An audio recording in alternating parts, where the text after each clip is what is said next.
Анх жижиг дунд үйлдвэрийг хөгжүүлэх санг улс оролцохгүй бие даасан байдалтай мөн жилийн 8% хүүтэй зээл арилжааны банкудаар дамжуул олох шалгууртай байсан. Гэвч 2009 оноос энэ систем өөрчлөгдсөнөөр үе үеийн засгийн газар оролцож анхны шалгуур зорилго мөн зээлийн хүүд өөрчлөлт орж одоогийн 3% хүүтэй зээл олгож эхэлсэн байна. Өнгөрсөн 4 сард 1031 төсөл хүлээж авснаас 498 аж ахуйн нэгжийн төслийг шалгаруулж үүнээс ердөө 20 хоногийн дотор маш богино хугацаанд нийт 134 аж ахуйн нэгжийн төсөлд зээл олгосон байдаг. Тэгвэл энэ үеэр оролцсон үйлдвэрлэгч нар жижиг дунд үйлдвэрийн зээл жинхэнэ үйлдвэрлэгч нарт очихгүй байгаа гэж хэллээ. Төсөл сонгон шалгуулалтыг огно гэж байгаа. Энэ дээр болохоор сайд улсын их хурлын гишүүдийн эхнэрүүдийн хамаарал бүхий компаниуд 14 хоногийн дотор зээлийн шийдвэр нь гардаг. Сонгон шалгуулалтанд материалаа өгөнгүүтад 14 хоногийн дараа сайдын тушаал гараад тэгэд энэ хүмүүс зээлийн авдаг талаар ингээд одоо энэ та бүхэн тарааж өгсөн материал бүр огнотойгоо тодорхой байгаа шүү. Тэгэхээр энэ дээр бол одоо зээлийн төсөл сонгон шалгуулах хороо гэж байгаа. Энэ төсөл сонгон шалгуулах хороонд олон нийтийн төлөөлөл огт байдгүй. Мөн жижиг дунд үйлдвэрлэлийн тухай хуулийн шинжилсэн найруулгад өөрчлөлт орж бичил үйлдвэрлэл гэсэн заалтыг авч байгаа юм байна. Ингэснээр жижиг дунд үйлдвэрлэл эрхлэгчдэд хөнгөлөлтөй зээл олгож ажлын байр нэмэгдүүлэх заалтыг зөрчиж байгаа юм байна. Гэтэл одоо хүчин төгөлдөр байгаа хуулиар жилийн борлуулалт нь 1.5 тэрбумын борлуулалтын орлоготой байх ёстой гэж байгаа. Гэтэл эдгээр компаниуд одоо үнэхээр тэр болцлыг шаардлагыг хангаж гэнэ үү гэдг нь эргэлзээтэй байгаа байхгүй. Тэгэхээр энэ эргэлзээг дахиад хуулийн дээр суулгаад өгсөн байгаа.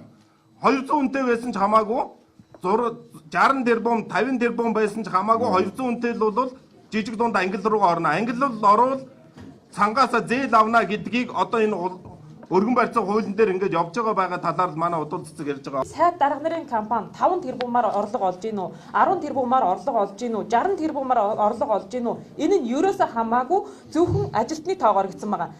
60 тэрбумын орлого олдог 5 ажилтнтай сайдын компани байгаа шүү дээ. Сайдын эхнэрийн компани байгаа шүү дээ.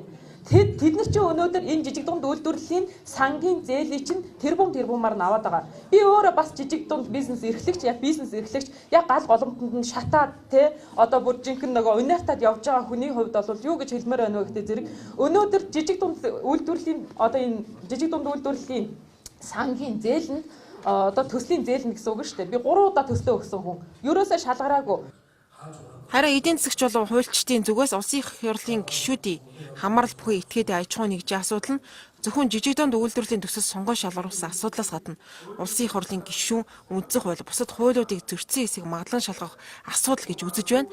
Уг нь улсын их хурлын гишүүн нь бүх ард түмний төлөөлөл байх ёстой ч өөрийн ашиг сонирхлыг илүү тавьсан гэдэг асуудал хөндөгдөж байна.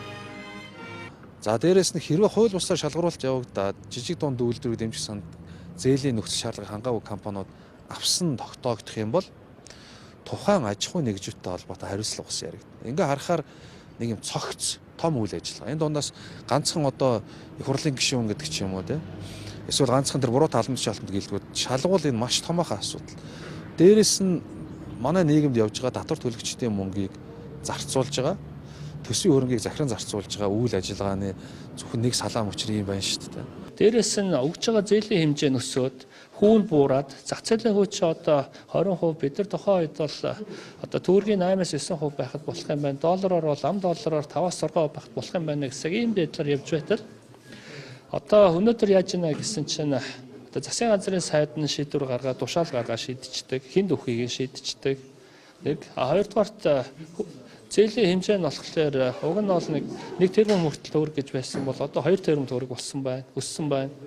За 3 дугаарт зээлийн хэмжээ нөгөө 8%-аас ч буугаад 3%-аар тунчаар олгоч байна. Түүнээс ч багаар олгосон байж магадгүй гэдэг. Магадгүй гэж байгаа нь яагаад гэвэл тэр тайлан байхгүй.